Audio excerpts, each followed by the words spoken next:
अज़ीज़ तलबा अस्सलामु अलैकुम। मैं शकील अहमद ऑनलाइन लेक्चर के साथ आपसे मुखातिब हूँ। उम्मीद करता हूँ आप सब खैरियत से होंगे और अपने लेक्चर्स के हवाले से तैयारी खूब कर रहे होंगे। अज़ीज़ तलबा, आज का हमारा लेक्चर है साल दवम के सबक नंबर 10 पे, जो कि कुर्तबा का काजी के उन्वान से है। हस्बे मामूल सबक को हम दो हिस्सों में तकसीम करेंगे: मुसन्निफ़ का तारुफ़, सबक का तारुफ़ और इक़्तिबासात के हवाले से उसकी तशरीह। सैयद इम्तियाज़ अली ताज मुसन्निफ़ हैं। इसके 1900 में पैदा हुए और 1970 में इनकी वफ़ात है। एक नामवर अदीब के तौर पे सामने आए और एक नामवर ड्रामा निगार की हैसियत से बहुत से मुख्तलिफ़ ड्रामे लिखे। खिदमात पर सितारा इम्तियाज़ और सदारती एवार्ड से नवाजा गया। आपको रेडियो, स्टेज और फिल्म के लिए आपने काम किया। इंसानी जज्बात की भरपूर अक्कासी की अपने ड्रामों के ज़रिए। इनके ड्रामे अगर हम गौर से पढ़ें, समझें, तो इंसानी जज्बात की अक्कासी का एक पहलू जो है वो बहुत अहमियत का हामिल है। उम्दा किरदार निगारी की। 22 साल की उम्र में मशहूर ज़माना ड्रामा अनारकली लिखा, जो कि बहुत अहमियत का हामिल है। और 22 साल की उम्र में इंसान क्या सोच होती है इंसान की। तो ये मुख्तसरन तारुफ़ सैयद इम्तियाज़ अली ताज का। सबक का तारुफ़ देखते हैं। मुसलमानों के मुआशी अदल इंसाफ़ और मिसाली अदल इंसाफ़ का बयान है इस सबक में। इंसाफ के तकाज़े और पिदरी शफ़क़त, क्योंकि बाप और बेटे जो हैं इनके मरकज़ी किरदार हैं, बाप और बेटा। इंसानी सीरत और किरदार के असरात, इंसानी शख्सियत कैसी थी ड्रामे में लोगों की, ख़ासकर बाप और बेटे की, और उसके असरात उन पे कैसे पड़े, कितने पड़े।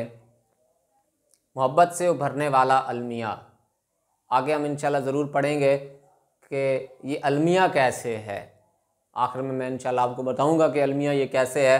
उम्दा मंजर निगारी और किरदारों की कशमकश का मंजर जो है वो इस सबक में पाया जाएगा कि उम्दा किरदार निगारी है इसमें, और किरदारों की मंजर कशी कैसे की उन्होंने और कशमकश कैसे है। और रियासी कानून और उसकी मुस्तस्नियात, यानी मुस्तस्ना होना, कानून किन के लिए है, किन पे वो अमल पैरा होता है, किन के लिए वो मुकम्मल तौर पे होता है और किन को छूट दी जाती है। खैर वो हम इंशाल्लाह आगे पढ़ेंगे इक़्तिबासात के हवाले से। किरदार देखें, पहला किरदार है काजी का, याहिया बिन मंसूर, जो कि दूसरे किरदार ज़ुबैर उसका बेटा है काजी का। हलावा ज़ुबैर की दाया है, मुराद पालने वाली। जब आप पैदा हुए ज़ुबैर, तो आपकी वालिदा जो है इस जहान फ़ानी से कूच कर गई, रुखसत कर गई, इस जहान फ़ानी से फ़ौत हो गई। तो आपको एक हलावा नामी औरत ने पाला, उसने आपकी परवरिश की। अब्दुल्ला एक खानाजाद मुलाजिम है, बहुत पुराना मुलाजिम, उसका किरदार है, बड़ा पुख्ता किरदार है। और नाज़िर अदालत के 4 अफसर हैं जो अदालत में कार्रवाई को संभालते हैं और उस पर अमल दरामद करवाते हैं। हलावा एक तरह से हमारे सामने नाउमीदी का किरदार है, और अब्दुल्ला का जो किरदार है वो एक उम्मीद का किरदार है।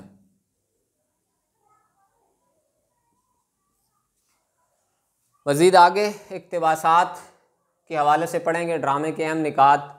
आप इन्हीं पॉइंट्स को, इन्हीं निकात को फैला के लिख देंगे, थोड़ा खुलासा बन जाए, इक़्तिबास की तशरीह बन जाएगी। थोड़ा इनको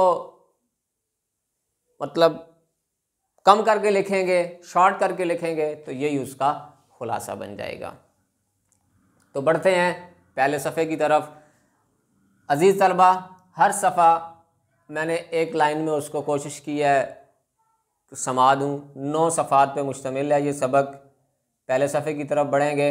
मंज़र क्या है? गरनाता में काजी के मकान का ईवान, यानी उसके घर में अदालत लगी हुई है काजी के, और नीचे अंधेरी गली है, बड़ी मेज़ है। बड़ी मेज़ आपको पता है, जैसे घरों में छोटी मेज़ें होती हैं, बड़ी मेज़ हमेशा दफातर में होती हैं, तो उसने एक अदालत का सा जो है वो माहौल बनाया हुआ है। शमादान है, बेंच है, कुर्सियां हैं।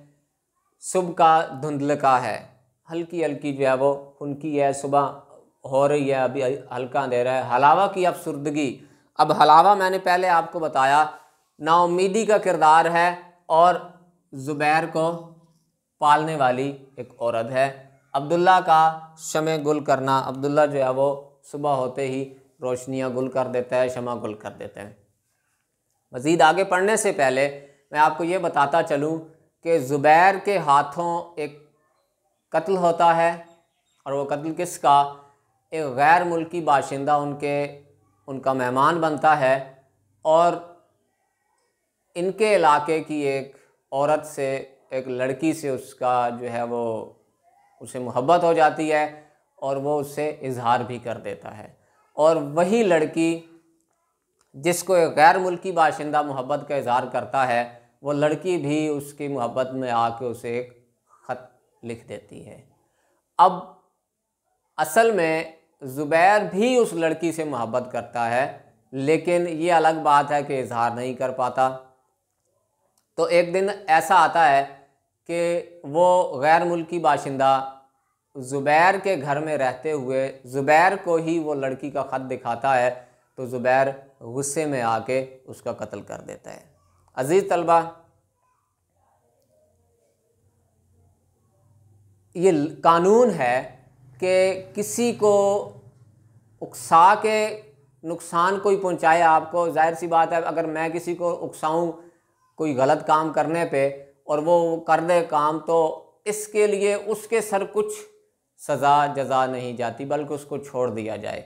मुराद मैं किसी को कहूँ कि फ़लाँ को कत्ल कर दो, ये किया वो किया, या कोई भी उसको उकसाए, उसको तंग करे, ऐसी हरकत उसके सामने करे, तो वो सज़ा का मुस्तहिक नहीं होगा, क्योंकि उसको तो उसने जानबूझ के ये नहीं किया, बल्कि उससे ये सारा काम करवाया गया। तो ज़ुबैर से भी ये सारा काम हुआ नहीं, बल्कि करवाया गया उस गैर मुल्की बाशिंदे के हाथों। मुराद उसने आके ख़त पढ़ाया, उसने ख़त पढ़ा ज़ुबैर ने, तो वो बड़ा इस पर जो है वो बेइज्जती का बायस हुआ। एक कि गैर मुल्क में, मैंने आगे इसको पॉइंट्स में भी इसको किया है बयान, कि किसी दूसरे मुल्क में जाके उसकी इज़्ज़तों के साथ खेलना, ये भी कोई जो है ना वो अच्छी बात नहीं है। बहरहाल स्टोरी उसकी कुछ यूँ है, कहानी। पहला सफ़ा हमने पढ़ा, मंजर है क्या है? गरनाता का काजी जो है उसके घर के मकान का ईवान है, नीचे अंधेरी गली है, मेज़ बड़ी पड़ी है, शमादान है, बेंच है, कुर्सियाँ हैं, सुबह होने को है। हलावा की अफसुर्दगी, हलावा बहुत परेशान है कि इसको अब ज़ुबैर को फांसी दे दी जाएगी। काजी और जज में थोड़ा सा मैं आपको फ़र्क बता दूं कि जो जज होता है वो मुल्की कानून जो बना हुआ होता है उसके मुताबिक फ़ैसला करता है, और काजी जो है उसने इस्लाम के बताए हुए कानून और उस पे जो है वो अमल दरामद कराना है। हाथ के बदले हाथ, कान के बदले कान, आँख के बदले आँख, जान के बदले जान। तो अब बाप और बेटा जो है वो, बेटे का मसला बाप की अदालत में पेश हुआ है, और काली सुबह है, मुराद मायूसी है। मैंने जिस तरह पहले आपको बताया, हलावा का किरदार मायूसी का किरदार है। अब्दुल्ला का एहतजाज। अब्दुल्ला कौन है? एक उनके घर का पुराना मुलाजिम है, जो अब्दुल्ला जो है वो ज़ुबैर को बड़ी अच्छी तरह जानता है कि वो बच्चा ऐसा नहीं है, उसने जानबूझ के कत्ल नहीं किया होगा, लेकिन हलावा के खदशात जो है वो उसको नहीं जीने दे रहे, उसको जो है वो परेशान किए हुए हैं कि नहीं अब इसको फांसी हो जानी है, ये बच ही नहीं सकता किसी से। ज़ुबैर हलावा को ज़ुबैर के सूली पाने का यकीन। हलावा कहती है कि ये हो ही नहीं सकता कि वो बच सके, उस बेचारे को अब फांसी दे दी जाएगी। अब्दुल्ला को ज़ुबैर के बचा लेने का यकीन। अब्दुल्ला कहता है कि नहीं, ऐसा नहीं होगा, मैं उसको बचा लूँगा, हम पूरे इलाके वाले, माशरे वाले, पूरे मुल्क के लोग इधर उधर के जो हैं वो ईमान के सारे उसको बचा लेंगे। जैसे आगे मैंने हेडिंग बनाई, एहलियाने शहर के ज़ुबैर को फांसी से बचाने के इकदाम। उन्होंने क्या क्या इकदाम किए। अब ये सारा पीछे पसे पर्दा ये इंतज़ामात हो रहे हैं कि क्या क्या किया जाए। सफ़ा नंबर 3 पे आते हैं।